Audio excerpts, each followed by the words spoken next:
Most bankers aren't ready to help you until after their third cup of coffee. But with Central National Bank's after-hours service, you don't have to wait for the bank lobby to open to get help. You can contact us from 6 to 8:30 in the morning or from 5 to 10 in the evening, and we'll connect you to a real, live, local person who can answer questions and fix problems 7 days a week. Bank different. Bank Central. Central National Bank. Member FDIC. This episode is brought to you by KPMG. At KPMG, innovation is the go-to state of mind. Their visionary thinkers and advanced technology help you see beyond the now, uncover new insights, and turn them into opportunities. KPMG can help you leverage the value of data and drive transformational outcomes through innovation. To explore their thinking, go to kpmg.us. The all-new Chevy Colorado is made for more. Stacked with the latest in-vehicle technologies like a class-leading 11-inch diagonal center touchscreen and an extra-large wireless charging pad. Plus, it features wireless Apple CarPlay and Android Auto compatibility to make staying connected easy wherever your adventure takes you. Chevy Colorado, made for more. Learn more at Chevrolet.com/trucks/Colorado. Claims based on latest competitive data.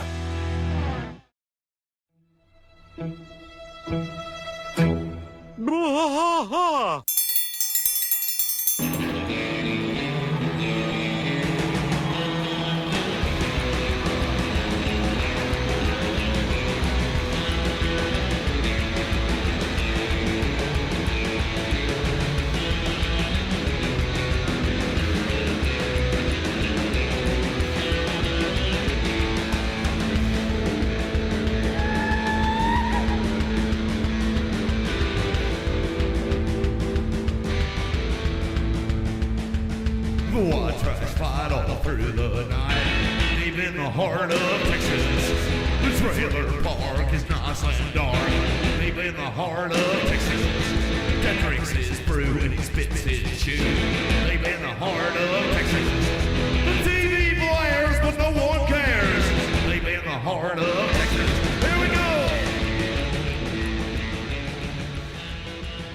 Hey there, welcome everybody back to the King of the Hill Rewatch Podcast. I am Mike. And I'm Rusty. Rusty, we are moving to Season 2. Yeah, Season 2. That was quick. Yeah, it did. It kind of flew by. Honestly, I wouldn't, I wasn't expecting it to move as fast as it moved, but here we are, Season 2, Episode 1.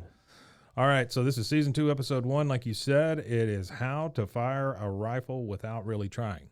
Yeah, how to fire a rifle without really trying. And this is a big gun episode. It is a big gun episode. It is a big Bobby and Hank centric episode. They hang out together a lot, which is kind of unusual. Yeah, it honestly. is kind of unusual. Yeah, you're right, definitely. So we start off, we are at the state fair, obviously, because Big Tex. Yeah, and anybody that's not from Texas or hadn't been to the state fair of Texas, there is, what would you say, 30 stories high?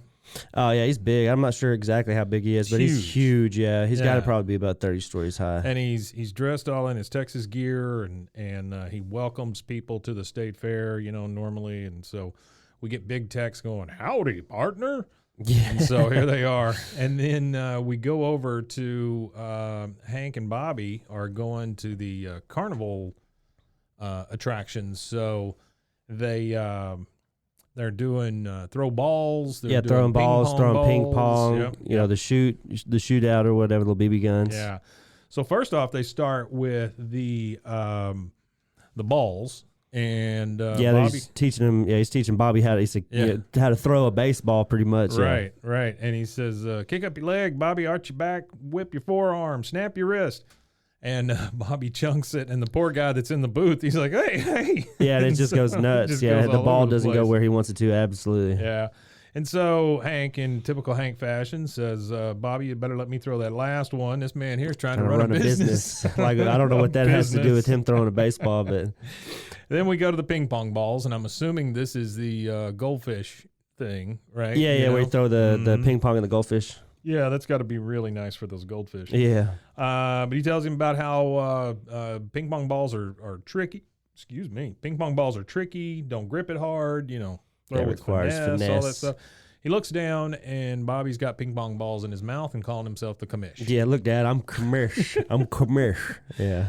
So last thing they go to is they've got the BB gun, and they're trying to fire at the ducks and stuff going by. Yeah, it's real funny because, again, Hank is still trying to teach him, how to shoot, and we'll learn here quickly how not good he is at shooting. That's right. And so he tells him, line up the sights. It's not cheating. And Bobby takes a shot, and boom, he gets it. And Hank, of course, is like, lucky shot. Good job, son. Lucky shot. And then he tries to tell him, now this time do this with it. And he just starts mowing these things. Yeah, he just mowing them down. And so they are in the they're on the way home with Peggy in the car. I'm not sure where she was during this time. She was probably in Lubbock buying shoes. No, she's or either Amarillo. She's either in Lubbock buying shoes, Amarillo buying shoes, or she is in that side thing that you go to at the fair where people have made quilts and stuff. Isn't isn't Big Tex? Where is that fair at then? Is that in like the Dallas-Fort Worth area? Yeah. Oh, okay. Mm-hmm. All right. I've never been, so I don't know. I mean, I've seen Big Tex, but I've never been to the actual event. Well, I'm assuming she was in the side building, looking at the crafts and the quilts. Yeah. Things like that. Hanging out with Min and Nancy, maybe. That's right. But anyway, she's listening to Bobby regale about his account shooting down these ducks, and he's like, one came up, another one went down, another one went down, just telling her how great it is. And she goes, Hank says he must have killed 1,000 ducks, and Peggy's like, 1,000 ducks, that's great. Did you kill any bunnies? Did you kill any bunnies? And then I just thought that was fantastic. Yeah, I did too. And then Hank starts bragging about him, saying that he shows a real talent for shooting. Peggy, this could be a sport. Yeah. And then they start talking about getting a rifle, and then she's like, it's too dangerous. He's only 12, so we find out Bobby's 12. This is, I think, the first time his age is I believe so. mentioned. And Hank states, well, he's not been too young for 5 years. Yeah, so so here 7 is the age you get a kid a gun, apparently in Texas. Yeah. And then Peggy goes, it would be like giving Boggle to an 8-year-old, even though the box says that's okay. That's right. So, that's right. You don't want to give an 8-year-old Boggle. Yeah, I don't think an 8-year-old would want Boggle. No, I don't think so either. But Hank is talking about how he never gets time to spend time with Bobby. Because he's not good at anything. Right. He's not good at anything. I can't hang out with my son because my son sucks at everything that he tries to do. Yeah. And so he starts pulling out the cats in the cradle thing about how he needs to get with Bobby before Bobby's got his own propane business that he's so busy with. And of course, that makes Peggy tear up a little bit. Yeah, Hank, you're making me tear up. I guess, she's probably disappointed that her son would be a propane salesman and not something else, maybe. Maybe that's why she's tearing up. No, I think she's just tearing up because of the cats in the cradle thing. Yeah, the cats in the cradle. Next, we see Hank. He is at Megalo Mart. And this is my favorite part of the whole thing right here. Where's the children's gun section? Right. Oh, aisle 47. It's over there, Bobby is super excited. He's got a lot of questions. Can I keep on gun in a room? Can I put bullets in my pocket? Can I put a gun rack on my bike? This one makes Hank stop. Yeah. Absolutely. He said, do you know how long I've been waiting for you to ask me that? Yeah, that's one of my favorite lines in this episode too. Just thinking about a gun rack on a bike. I wonder if that's an actual I don't think that's a thing. Yeah, I don't know maybe where you not put anymore. Where do you put it? Well, you would have like a basket on the back, or you'd have like a side rail that you like that you could kind of like a horse where you have like the side saddle bag for it, maybe something. Or maybe like that. If you had like one of those hot rod bikes, with the big lean back seat on it or something, maybe you could put it behind it or whatever. The big, one of the lowrider bikes. Yeah. And they get to the guns. Bobby's looking at them. He has good feelings about this one or that one. And then Hank, wants to tell him, Bobby, that Marlin is a lot like the first 22 my dad gave me. Yeah. And Marlin, I'm assuming, is the brand of the gun. And so they start talking about, Shin Boy giving Hank a gun when he was little. He said a lot like it. He had a 22. It's kind of a Hill tradition. Yeah. And so we're setting up that storyline. About Hank and Cotton shooting guns. So now we're headed over to the gun range. Dale's gun range, the Arlen Gun Club. I don't think this is the official gun range of the town. I think this is just where all the gun nuts go. So, could be. So Bobby thought it was always a crack house. A crack house. And when you pull up, it is reminiscent of what a crack house in Texas Texas look a little bit like a crack house. It looks rough. It's a really rough looking building. So we go inside, and Dale's in there telling everybody, one of his stories, talking about how this guy had the same Snow White camouflage on that he had. Can you even believe it? And then he's like, "Hey, Hank Hill, you finally decided to join the club." Yeah, it was funny how he just looks over at him and, well, Hank Hill, look what the cat dragged in, kind of response to him. And Hank tells Dale, and I'm not here to join. I just want to use the range. And Dale's like, well, there's a $2 charge for non-members to shoot here. Bobby says, what's the membership cost? Dale says, lifetime membership's free. And then, like, the camera at this time pans around the room to all the ridiculous stuff. There's like a rat head on a mount, and it's just a bunch of ridiculous stuff. But Hank says, I'll just pay the $2. Yeah, I'll just pay the $2 instead of joining the thing for free. He's just gonna pay the $2. We get a comment about Hank's jacket and how Desert Storm it is by Dale. Yeah, which is wearing a khaki jacket. And then we've got Hank and Bobby out on the shooting range, and Hank is giving Bobby some tips. Safety's underneath the firing pin, and I hope you're listening because I'm not repeating this. Yeah. So he tells Bobby, hey, you got to take it slow, and bam, there goes Bobby, and he just starts knocking them off. Oh my again. God, the boy can shoot. Yeah, he's shooting them all right in the center. They pull the target back up, and the guy next door is like, boy, that boy can shoot, and he goes, hell yeah, he's my boy. He's my boy, and he doesn't hesitate. Yeah, I like that line too. And he tells Bobby, what you've done here is very good, and it's funny because Bobby is kind of a snob about his shooting. Well, I'm a little upset with the grouping. Like it's just dead center, and it's all he was shooting on top of the holes on top of holes. So it was just like this big hole in the middle. My question is, where did Bobby learn about grouping? Yeah, well, I mean, he dived into it. I guess that's one thing about Bobby is I think when he's involved in things, he's pretty knowledge about the things he dives into. Yeah, even though he is a little bit of a goober. So the guy next to him is, hey, y'all ought to enter into the father-son fun shoot, which is brought to you by the Arlen Endowment for the Arts. Arlen Endowment for the Arts, the AEA. Yeah. And so Hank is very excited. He's save your money, mister. We're in. Bobby's great. His father and son thing's finally going to pay off. And I thought that was funny. Yeah. And then Hank sends him inside and says he's going to shoot now. It sends Bobby in for some more bullets. Talks about how the last time he had a gun in his hands was when Bush was in the White House, and not that Herbert H. Walker Bush either. Yeah, he said last time, I bet you there was a Texan in the White House. And I ain't talking about Herbert Walker Bush either. That's right. And now we get Hank trying to shoot a gun. And Hank starts shaking and sweating. And you can hear his dad screaming, what are you waiting for, boy? Pull the trigger. And he has Make some noise. Yeah. Has the big flashback. Make some noise. Make some noise. He knows he can't shoot. Never going to be a war hero. And little Hanky, he's like, I want my binky back. Yeah, he said, if you want your binky back, you got to come in firing. That's right. Now, I thought that was funny too. He asked for his binky, and his dad's like, you better grab that gun. You got to shoot out of here for that binky. That's right. Now we're back at the Hank Hill house, and Bobby's looking through the NRA magazine, and he's like, that's a nice gun. That's a cool gun. And Hank's just responding with, yep. And Peggy's like, oh, it's so nice to see you guys talking.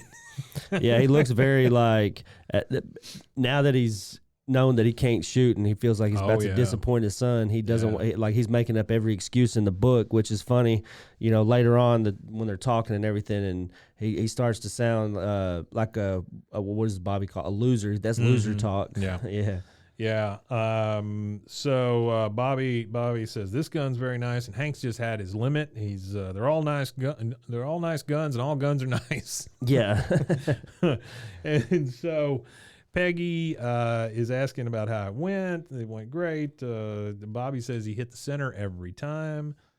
She's really proud of him. Says no time at all you'll be better than your father. And he gets kind of like pinpricked by that, and he goes, well, what's that supposed to mean? Let's see him hold down a job and be he's a 12-year-old that's good at shooting. Yeah. He's talking about let him hold down a job and see if he can shoot that good. Bobby then spots these father and son ponchos that zip together and wants to know if he can get those for the tournament. And Hank is like, well, before we start buying a bunch of stuff, and Hank's really trying to push this thing aside now. He's definitely. He's trying to get out of it. Yeah. You can tell he's trying to get out of it. Let's make sure we're not getting to another tap dance lesson situation here. Yeah, which I imagine for Hank, I mean, it's probably realistic to say that because he's probably paid for a lot of different things at this point. Oh yeah, improv classes. Yeah, improv classes.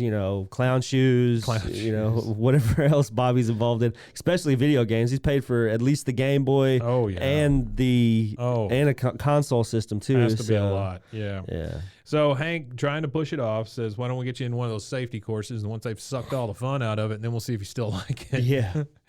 So now we go to the safety class. We got a guy who is missing an arm and who has an eye patch, and he is giving them the what for about gun safety. I didn't know it was loaded. It's not an acceptable excuse. I wasn't there, or I never met those people. Are better excuses. Yeah, generally, yeah. And then when I was your age, I used to get so excited about hitting the target, I'd run right out onto the range. Now that's how I lost this thumb and later this eye. Yeah, if it weren't for the NRA safety guidelines, I'd be a stub. Well, he says the NRA safety guidelines I eventually accepted. I'd be a stub. Yeah. So Bobby asks about discharging the magazine, and then he says put on the safety. And again, he's out there shooting, and these guys are like, "Holy crap, he's hitting the center every time." Yeah, he shot 6 shots, all dead center. And he looks at him and says, "I know." And then that guy runs out. Yeah, he runs out in front of everybody. He's like, "Hey, look at this! Hey, everybody, look at this!" Yeah.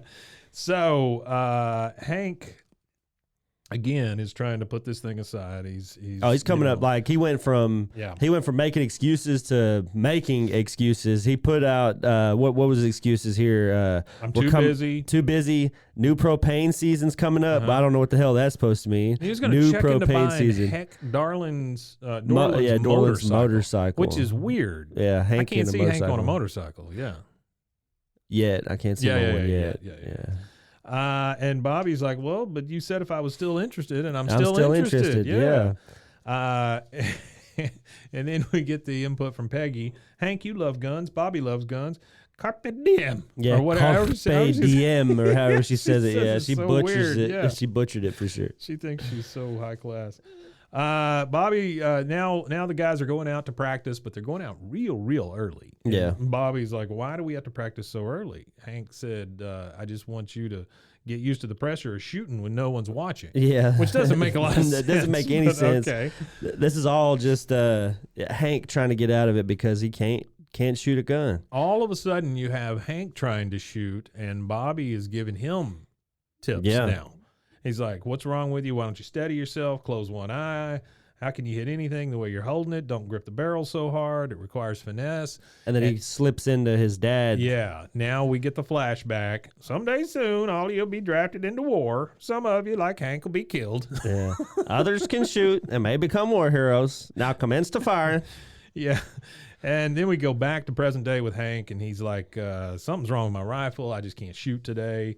Bobby's like, oh, let me see it. Come on, I bet I can fix it. You can't fix it. It's in the shaft. And Bobby's like, there's no shaft on a gun. There's no shaft on a gun. And this is where we get a celebrity guest appearance here. So the voice of the next guy that we meet, which is the sports psychologist, is Wallace Shawn. Inconceivable. Yeah, inconceivable. Guy. So it would be The Princess Bride. Mm-hmm. He was on he's been in every Toy Story film. Yeah. And he was Rex, the voice of the T-Rex, the dinosaur. Oh, yeah. He was in Clueless. He's done some great work. Just for everybody, just a few movies he's done. He is a wonderful character actor. He did really good in Star Trek Deep Space Nine, too. That's the one I watched him in. He played a character called Grand Nagus Zek in Star Trek. God bless you. Yeah, that I have no idea about. Yeah. Yeah. But he says, he just kind of moseys up to Hank and says, it's tough shooting out there. Keeping a gun steady can take a lot out of a man.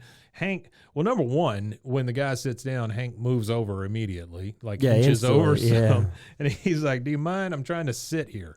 I'm trying to sit here. And so this guy, he starts telling Hank about how he thinks he can help him because he's a sports psychologist. He said he worked with the Cowboys. Yeah, and then he asks him when. He says when? He goes, last season. And this season here that he would be talking about would be the season after their Super Bowl season. So they went to the Super Bowl in 96 after Jimmy Johnson got fired. Yeah. And then they hired Barry Switzer. Barry Switzer took them to that one Super Bowl with Jimmy Johnson's team. Right. And then that following year, they were just absolutely garbage. And I guess that's the year he's talking about. He says, I worked with the Cowboys. Hank goes, when? He goes, last season. He goes, goodbye. Yeah, goodbye. But he starts talking about how, research has shown that athletic performance is 10% physical and 100% mental. Hank's like that adds up to 110%. Right, breakthrough. But Hank's asking him about, do you just hang out here waiting for people to miss a lot? Well, just in the mornings when the lousy shots arrive. In the afternoons, I go to the bowling alley. Yeah, losers are very predictable, which is kind of funny with this character. His name is Philip Nye, but they drew him as well to also look like the voice actor. So I don't know if they picked the voice actor and then drew him or what, but that was one of the little tidbits. So now we're back to Bobby, and Bobby wants to know about practicing for the tournament after school. Mm-hmm. Hank's like, no, I'd have to come get you, then go back over there. It'd waste a good 10 minutes. He said that, what about shooting after dinner? No, you don't want to exercise on a full stomach. Yeah, no. And then Bobby's best follow-up to that is maybe I could take the guns to school and we could squeeze off a few rounds between classes. Yeah. Hank's like, you shouldn't take guns to school with you. They're dangerous. And then Bobby says, guns are dangerous? And this kind of makes me laugh right here because as soon as he says guns are dangerous, all three of his buddies, and it's kind of funny because at first it's just like Dale pops up behind the fence, and then they all start side shuffling, and it's all three of them. So they're all standing out there drinking beer, just listening to other people's conversations. Yeah, and then you got Bill there. He goes, well, what's this thing about guns being dangerous? Yeah, that's right. They kill people. Guns don't kill people. The government does. That's Dale. Yeah, Dale. Of course. Yeah. But my favorite part is Bill saying, Hank, guns have been around for years. If they were dangerous, I think someone would have said something. So Hank, also, I love this quote, most deaths in the home, this is Hank talking, most deaths in the home are from guns and gun accessories. Gun accessories. Gun accessories. Yeah, what's a gun accessory? So Dale quizzes him, guy breaks into your house. How are you going to shoot him? Well, number one, that's the only option. That's the only option. How are you going to shoot him? And then Hank tells Dale that's right out of the NRA magazine August issue. That's it. Then we get a Boomhauer isms, some isms here from Boomhauer. I tell you what, that dang old NRA is all right, man. Them insurance gets you with dismemberment and all. You get $20,000 just because your arm blows off, man. So Hank starts talking about the NRA, and Hank is very defensive at this point because he doesn't want anybody knowing he's got this issue. Yeah, he's trying to surprise. He's trying to get everybody else riled up. Yeah, and so he's asking Dale, "Hey, Dale, the NRA is in Washington D.C. Do you support Washington D.C.?" Yeah, and Dale's like, "That's a thinker." That's a thinker.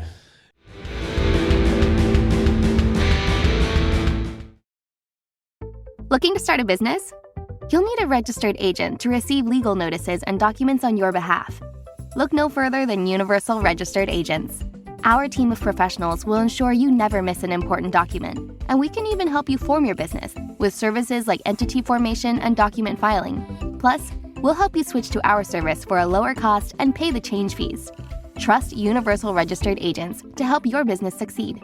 Contact us today to learn more. From the host of the popular podcast, The Only One in the Room, Stash by Laura Cathcart Robbins is a propulsive and vivid memoir about the journey to sobriety and self-love amidst addiction, privilege, racism, and self-sabotage.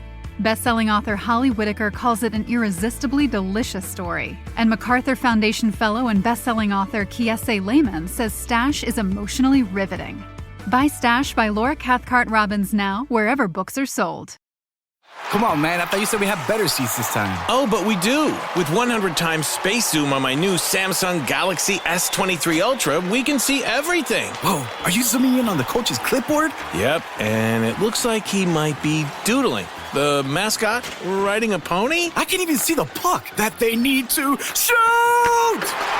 So, how do you like our seats now? I think I just really like your S23 Ultra. Take advantage of amazing carrier offers now at Samsung.com. On a beautiful run through the park on a pleasant day, you can easily get lost. No! She didn't kill him. Huh? In your true crime podcast. It was the pool guy. So obvious. Whatever motivates you works for us. It's all about letting your run be your run. And Brooks is here for every runner, doing the research and sweating the details to create gear that works for you. It's your run. Brooks, run happy. One trash fight all through the night, deep in the heart of Texas. Yeah. So now we're at the part where Bobby is really concerned that they're not going to be able to do this, and so he just basically takes his vest and all his other stuff off, and he's just going to throw it in the trash. Peggy catches him trying to throw it in the trash, and she's like, "Hey, you've been sleeping in that vest for 2 weeks." And Bobby's like, "Well, I think I messed up. I made Dad not like guns anymore." Peggy's like, "Well, that can't be true. Your father's love for guns is unconditional." Yeah. And then Bobby's just questioning, why didn't he want to shoot in the tournament with me anymore? Is he afraid I'm going to embarrass him? Yeah, he thinks it's about him. That's a bad thing. Yeah, Bobby thinks Bobby's it's him. turning everything on himself because there's so many times in his life where he's been enthusiastic about something and his dad is just shit all over it. And it's something that he thought, since it's such in Texas, it's such a rite of passage or a manly thing in some areas of Texas to participate in gun activities. And now his dad is like the one manly thing that Bobby is good at outside of golf. So this is the second time that he's been naturally, because he was naturally good at golf. Yeah. So yeah. This is the at least second once. thing. Yeah, at least once. Yeah. So yeah, it's kind of, I don't know, it's kind of weird how Hank's acting, for sure, for Bobby especially. So Peggy is questioning Hank now, what's going on with you? What happened? He goes, well, you were right. Bobby is too young for a gun. And they go back and forth, and she talks about how Bobby's not going to let him down, and all that. Hank's finally like, Peggy, I can't shoot.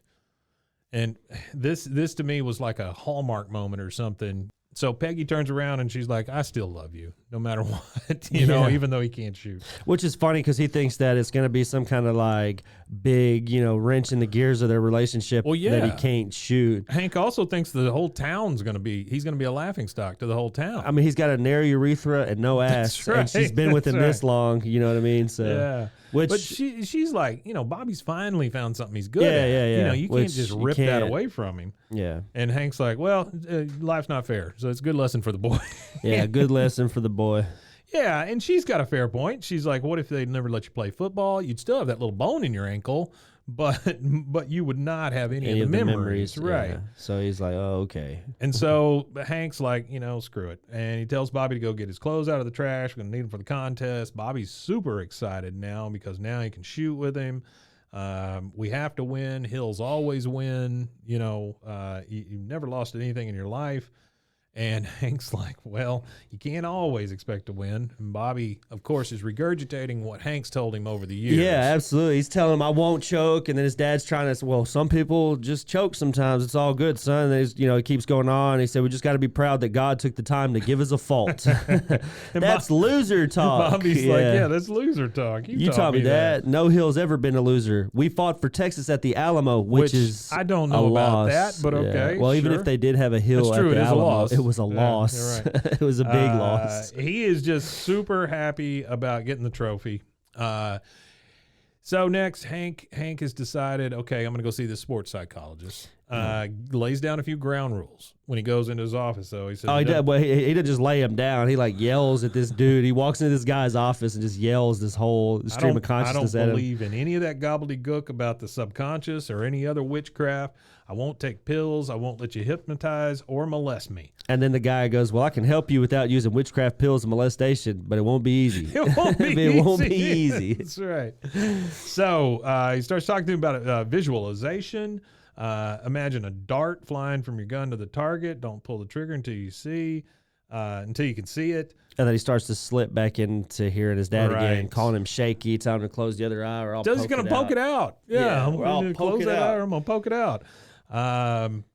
And so Hank starts talking about how whenever he starts to shoot, he aims and he remembers himself as a boy and Cotton yelling at him. And then the therapist tells him you're wasting valuable session time. It's funny because he's trying to give him, like, I understand what the psychologist is doing. He's trying to just get him into the mindset of, push out everything and just focus on the one task that you're doing. But I think it's funny that he starts telling the root cause of the inability. He's like, "Oh, you're wasting time. You're wasting my time. Yeah, I don't care about your dad. What's your dad got to do with this?" So he tells Hank, "Well, you got to start visualizing. Stay relaxed. Why don't you visualize it as a butterfly? I'm not imagining a butterfly. Taking the dart and flying it to the target. He said, I'm not imagining a butterfly. How about a hummingbird? How about a McDonnell Douglas L1011 wide body?" Which is kind of funny, and it's a goof there. The McDonnell Douglas L1011 doesn't exist. It was manufactured by Lockheed, so it's a Lockheed 1011. So it's an L1011 by Lockheed. There you go. So now he says, okay, now we need to add some audio to this visualization of this McDonnell or whatever plane flying in. He says, say it out loud. To the end of the rainbow. I'm not saying, and he just interrupts him. Say whatever you want. Yeah. Prepare for top speed. That's right. They killed me. I died laughing. Thought that was funny. So now we're at the competition. Hank has gone through his practice here, or his visualization, or whatever. And Peggy tells him how her fingers are crossed for him, and all of that. The guy starts talking about all the formats and all the different kind of shooting competitions today. He goes, format for today is the same as last year. Start with the tandem shoot, then the quick draw, followed by the pretend to be sleeping, grab the loaded gun under the bed and shoot a figure in the shadows. Then to our favorite event, the all new and expanded simulated hunting experience that we all like to call the Gauntlet. And finally, just in case some of the dads have been doing all the work, independent long range accuracy shooting. So they're all ready to go. This competition has started. Bobby's hyped up too. Come on, Dad, let's bag us a trophy. That's right. And have fun. Right. Well, and Hank's like, and have fun. Yeah. And so they go to the tandem shoot, and there's Hank shaking a little bit. He has to say, prepare for top speed, all of that kind of stuff. And he misses. And Bobby's like, that wasn't a practice round. And Hank's trying to get over this thing with just got to make a little adjustment and that kind of stuff. Finally, Hank busts out something rainbow going to the rainbow. Yeah. and he hits it. Yeah, he hits it. So Bobby's like, hey, good going. He's like, over the rainbow. I guess I'm falling into my groove to the end of the Yellow Brick Road. How about a little fire scarecrow? Yeah. So there is a 2-point deduction there because Hank messes up a little bit. Yeah. And but he looks up at the scoreboard and he's like, hey, look at that. We're in second place. Yeah. Because I think he's just basically stopped thinking about it, and just started to shoot.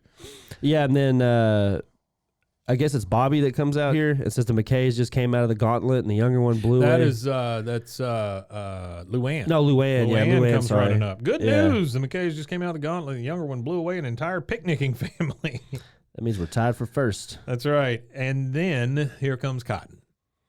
Sorry, I'm late. I had to stop by the Wax Museum again and give the finger to FDR. That's like one of my all-time favorite Cotton lines. Yeah, I had to give the finger to FDR. Yeah. And there's Bobby. He's super excited because he's Gramps. She came, and Cotton's like, I'm always here to support my Bobby.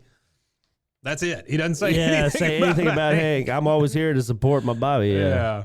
I'll give you a shoulder to cry on. You'll need one, won't he, Hank? Yeah, it's just rough, man. I don't understand why he's so mean to Hank. But anyway, Hank is like, no, he's not going to need that shoulder. As a matter of fact, we're tied for first. Bobby's like, all we have left is the accuracy round. And then here comes Cotton. Accuracy? Better hope the target's the side of a barn. That's right. Yeah. And Hank is just like, he's over it at this point. He's, come on, Bobby, let's just remember, son, we're out here to do our best. And so Bobby says to that, that's because we are the best, Dad. I mean, Bobby, honestly, to his credit, he is really trying to make this thing work. I mean, he's so excited just to be with his dad, and he's excited to shoot and all this stuff. And so, yeah. Anyway, Cotton elbows somebody in the crowd, and he's like, that's my grandson. And his father. Yeah, and his father. And then Bobby, he's like, "Hey, guess what? If they miss this next shot, we win." Yeah, so and he doesn't want to win that way. No, he wants to win by shooting. Yeah. And so here's Cotton up in the stands. Come on, Hank, I got money riding on this shot on the McKays. So he's betting on the McKays. He's actively betting against his son and his grandson. Well, I mean, it's probably a safe bet. Hank's not generally known to choke, but I just don't see this going well. Yeah. So Hank starts kind of talking himself through it. And you hear, okay, Hank, it's time for takeoff. You know what to do. It's not just for you. It's for Bobby. You know, you just need to focus. Stop talking to yourself. Oh, wait, you're still talking? Wait, are you here to talk? Are you here to shoot? I'm here to shoot. In a discussion. Let's do it. Which is kind of weird. Like, for Hank to have that kind of, conversation with himself is real weird. That's like a Bill thing or like a Dale in the middle of a psychosis trip thing. Or it's definitely a Bill thing. Like, even Peggy doesn't do stuff like that. So it was kind of weird to see Hank having this, inner outer dialogue, like it's an inner dialogue, but he's vocalizing it. It's kind of odd. I don't know. I like that. It's kind of weird. So Hank takes that shot, but he does miss. Yeah, miss. And so the McKays win again. And he's like, "Well, where's Bobby?" And Bobby comes around the corner, and he is super friggin' excited, around the corner. Man. Yeah, we did it, Dad. Second place in father-son tournament. Come on, like to be honest, if you're out there with your kid, you're having a good time, and you manage to pull second in a shooting contest, that's still good. Nobody's upset about that. You still go get ice cream and pizza. I think there only might have been 2 teams, but still.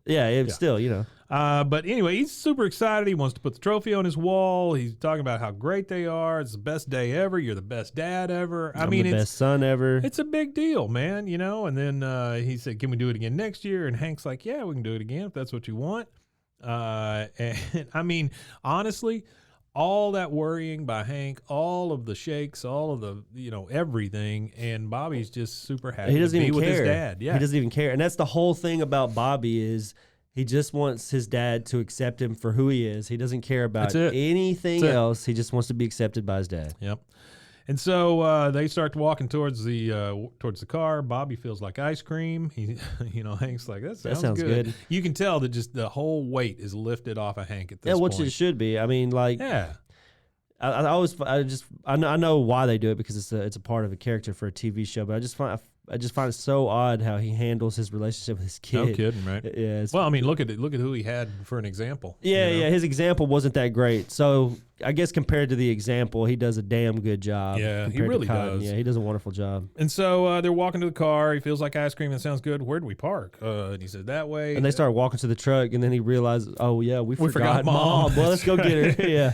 And then we get our credits. And so overall, great episode. Really good episode. Introduced a lot more of that whole thing that Cotton has hanging over Hank's head. Yeah, it really showed their dynamic a little bit more. Yeah, and just the dynamic of Hank and Bobby getting along. Yeah, so I got a little bit of trivia, not too much. Hang on, one more thing.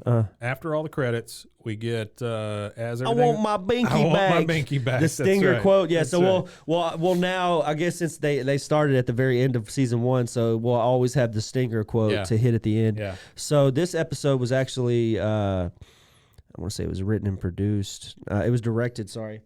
It was written by Paul Lieberstein, which we know as Toby from The Office, but it was directed by a guy named Adam Kuhlman, and he was one of those longtime TV guys, longer than just regular TV. He did stuff in the 80s. I don't know if you know of this particular 80s animated movie called Fire and Ice. Yeah, I remember that. Yeah, he was Fire the animator. and Ice is a Don Bluth thing, right? Yeah. It's like an animated. It was, I believe, after Heavy Metal, and it was like they were trying to do a follow-up kind of thing. There was a big interest in a lot of that rock and roll animation stuff. At that point. Well, this guy did. He was an animator for Fire and Ice. Cool. He did He-Man and the Masters of the Universe TV series, Seabert, Fat Albert and the Cosby Kids, the Smurfs. Wow. Yeah, new Yogi. He did the 80s reboot of Yogi Bear. Yeah. Dino Riders in the Ice Age. Fern Gully, he was an animator for. Oh, wow. That's another Don Bluth. Yeah, it's a Don Bluth one. Yeah, you're right. He did What's New Scooby-Doo, a little bit of King of the Hill. After King of the Hill, he went on to do the Simpsons movie, and he did a lot of the Simpsons stuff too, I guess, as a lot of these guys are all in the same Fox studio house. Mm-hmm. So he did, alongside of King of the Hill, he also did a dibbled and dabbled in The Simpsons. Well, so. Can you imagine like being employed at Fox at this time? You know, yeah, they were the only ones doing animation. Not only were they the only ones doing animation, they were the only ones that were targeting animation for adults. Right. Yeah. ABC, NBC, CBS, none of those guys were doing it. And nobody, and if you think about it right now, nobody has done it. They've tried and failed because for some reason Fox is the only one that was able to do some successful They know deal. what to do. Yeah. And so this is also whenever he mentions the last time he fired a rifle, a Texan was in the White House. Right. So for that trivia there was only 2 presidents before Herbert Walker that were Texans in his potential life frame. So Dwight D. Eisenhower was a Texan and Lyndon Johnson was a Texan. So I'm going to imagine that since Lyndon was from 63 to 69, it was probably Lyndon that he was talking about on that one. Oh, maybe so. Yeah. Yeah. And as a disclaimer, I kind of wanted to add this since there's been a lot of stuff going on. It is a gun episode, and I didn't want to shy away from everything that's going on right now. And just be safe with guns, people. And, no kidding, right? If you have any, issues or anything with anybody around you, please don't hesitate to report those people, because I would prefer not to be at the local grocery store with gunfire. Yep. So, well, the other thing I would like to say in response to that is we are in Texas and everybody does seem to have a gun, but mental health care also needs a big shot in the arm, because I don't think we have much of it. No, and especially for that's a real issue for young males. Yep. And it's and you see it a lot in themes in King of the Hill. It's a lot of swallow your feelings type mentality and hold your emotions in kind of thing. And it's funny, that's what causes a lot of these mental health problems. It's funny they call them incels and stuff. These guys who are spurned by every woman they've ever known, and everybody makes fun of them and stuff, but nobody helps them. Yeah, nobody tries to get to the root cause of it. They make a lot of memes and jokes, and it's all fun to joke and meme, but at the end of the day, we have to set that aside and realize that it's a real issue. And shout out to Mike Chisholm and the work that they're doing with He Changed It, and their mental health efforts as well. And hate to leave on that note, but no, it's a good thing. Every once in a while, we gotta put something out there to be responsible. Yeah, especially with the gun episode. Yeah. And with the last 2 days, we've had 2 mass shootings. Yeah, it's been a little rough this week. So. Everybody, thank you again for joining us. Next week we've got season 2, episode 2. Yeah. And we're gonna keep this train rolling. Thank you guys all for listening. We really appreciate it. We have a lot of unique listeners, which is a real great metric for us. It's not just downloads; it's unique listeners. We love the fact that there's so many of you out there listening to us, and we appreciate it. We just can't thank you enough. Yeah, we appreciate it. You can find us on all social medias at BWAAA KOTH, Bois KOTH, which you're doing a great job with, by the way. Thank you, I appreciate it. Yeah, and then you can also find us and all the other great shows at RogueMediaNetwork.com. Yeah, and don't forget to go check all the great episodes we've got coming out. Yeah, there's some good stuff. You guys join us again next week, and thanks again for being here. I want my banky back. Wimatanya.